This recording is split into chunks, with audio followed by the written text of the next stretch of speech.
Αν σου έλεγα ότι υπάρχει ένα φάρμακο που μειώνει το στρες και οι θερμίδες, δυναμώνει την καρδιά και δεν κοστίζει τίποτα, θα το έπαιρνες?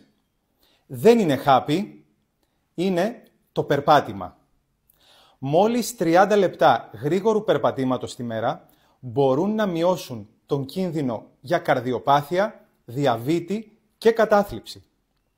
Και αν δεν έχεις 30 λεπτά συνεχόμενα, μπορείς να το κάνεις ακόμα και σε 3 δεκάλεπτα. Και πάλι θα έχεις όφελος. Τι εννοούμε όμως λέγοντας γρήγορο περπάτημα?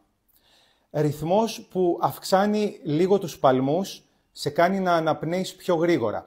Φαντάσου λίγο πιο γρήγορο ρυθμό από το ρυθμό της παρέλασης. Σαν πιο πρακτικό κριτήριο, σκέψου περίπου 100 βήματα το λεπτό.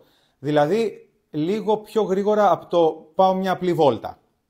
Αν θες να το μετράς, χρησιμοποίησε ένα smartwatch ή application βημάτων. Περπάτα σε ρυθμό που σε ξυπνάει, όχι που σε νανουρίζει. Βάλε παπούτσια, πάρε μουσική ή και παρέα και ξεκίνα. Το σώμα σου θα δεις ότι θα σε ευγνωμονεί. Εσύ περπατάς? Πόσο και σε τι ρυθμό? Γράψε μου στα σχόλια και αν έχεις φίλο που κάθεται όλη μέρα, στείλ του αυτό το βιντεάκι. Αν σου άρεσε το βίντεο, κάνε like, follow και τα λέμε την επόμενη φορά.